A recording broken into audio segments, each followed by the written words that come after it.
Mon invité ce matin, c'est un homme clé de la négociation commerciale entre les agriculteurs, les agro-industriels et les distributeurs à 48 heures de la fin de ces négociations sur le prix de notre panier de courses. Bonjour Nicolas Facon. Bonjour Mathieu. Vous êtes PDG de Lilek, vous représentez en fait les grandes marques, vous revendiquez les 3/4 de notre caddie en gros. On va parler de la guerre des prix en rayon. Mais d'abord un mot quand même de ce qui s'est passé hier soir de l'autre côté de l'Atlantique. On écoute Donald Trump. L'Union européenne a été conçue pour emmerder les Américains. Il promet des droits de douane de 25% sur nos produits. Alors vous qui représentez parmi les marques, on va citer Le Sieur, Fleury Michon, Pernod Ricard, Bic, L'Oréal aussi. Pour reprendre son vocabulaire, là, concrètement, les Américains vont nous emmerder là. Mais en fait, on est dans une séquence quand même hallucinante depuis un mois et demi. Chaque nouvelle, tous les jours, il y a des nouvelles pires les unes que les autres. Et je pense que c'est la fin de la naïveté, en fait. On voit bien que l'Europe, aujourd'hui, elle est prise entre deux feux. La Chine d'un côté et les États-Unis de l'autre. Et si on fait rien, si on n'a pas une Europe forte et une France forte, on va se faire bouffer par ces deux blocs-là. Donc, les annonces de Trump, 25% sur les produits européens, ça va toucher nos exportations. Vous avez cité des marques et des industriels de spiritueux et les vins en premier. Donc, toute l'agriculture, la viticulture qui exporte aux États-Unis va être touchée. Les produits de beauté, des marques comme L'Oréal, etc., qui exportent depuis la France, vont être touchés. Oui, donc c'est quelque chose de grave pour nous. Et de préoccupant, une Europe forte, une France forte. Emmanuel Macron qui s'était voulu rassurant en début de semaine. On va voir ce qu'il en est pour la suite. Je reviens au sujet qui nous concerne directement, les négociations commerciales. Particulièrement, alors j'ai l'impression qu'on dit chaque année qu'elles sont tendues, particulièrement cette année, ce qui se joue, ce sont les prix en rayon. On est à 48 heures de la fin des négociations. Est-ce qu'on est déjà capable de dire combien d'accords sont signés ? Pour l'instant, alors vous le dites, il reste 2 jours de négociations, on n'a que 10% de signatures. Donc on est très très loin de trouver des accords. À ce moment-là, on a déjà bouclé quoi, la moitié ? Il le faudrait, oui, effectivement. Ouais. Donc ça se passe mal. Il y a beaucoup de retard, oui, ça se passe mal. Qu'est-ce qui coince ? Ce qui coince, c'est les demandes de la distribution qui demandent des baisses de prix de manière complètement inconsidérée par rapport à la réalité économique des entreprises. Les entreprises, elles ont un peu d'inflation sur leurs coûts de production et aujourd'hui, on fait face à des distributeurs qui demandent des baisses. Ils demandent des baisses de prix là où vous avez des hausses de coûts de production. On a des hausses de coûts de production et notamment sur les produits agricoles. Vous savez que la loi protège normalement la part du prix qui est liée aux matières premières agricoles pour soutenir le revenu des agriculteurs. Donc ça, c'est les lois Egalim qui datent depuis les années 2017. C'était les États généraux de l'agriculture. Aujourd'hui, il y a un refus total à plus de 70%. C'est-à-dire que même là où vous avez des hausses sur des matières premières comme le lait, comme la volaille, comme les légumes, etc., vous avez des hausses de prix payées aux agriculteurs. Attendez, mais c'est hyper important ce que vous dites, c'est-à-dire parce que ça se passe dans un box, tout ça, c'est fermé, ces négociations.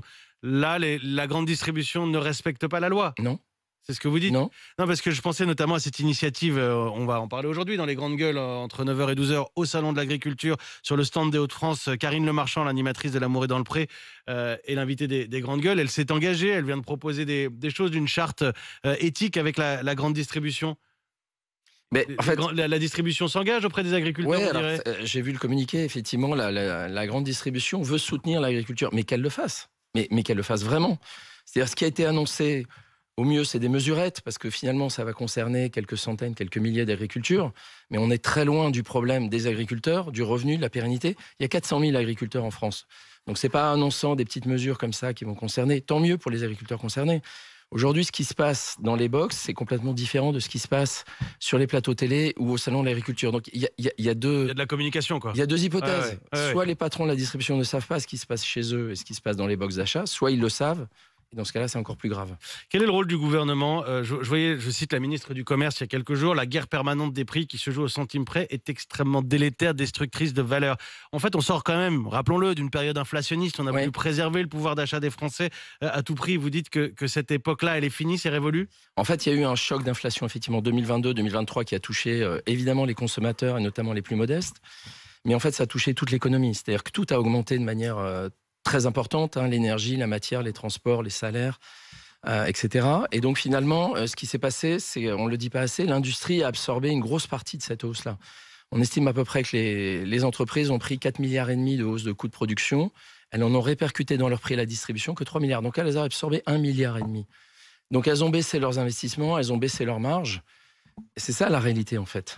Et aujourd'hui, on a la grande distribution en fait qui a la main sur le dossier pouvoir d'achat des Français. Si je vous écoute, oui. Si je vous crois vous surtout. En fait, je suis sûr que si j'avais un de vos négociateurs de la grande distribution en face, il dirait pas la même chose. Oui, mais je pense qu'il faut venir aux faits en fait. On a besoin de venir aux faits, aux chiffres. Et moi, je peux prouver ce que je dis. Les Français ne le savent pas, mais quand ils achètent un produit en rayon qui vaut 100, la distribution l'achète 60 à l'industriel. Donc 60, ça couvre les coûts de production agricole sur les produits alimentaires, c'est-à-dire l'agriculteur qui fait pousser les céréales, qui élève le bétail, la volaille. Ça concerne les coûts de l'industriel qui prend cette matière première brute et qui la transforme en produit fini.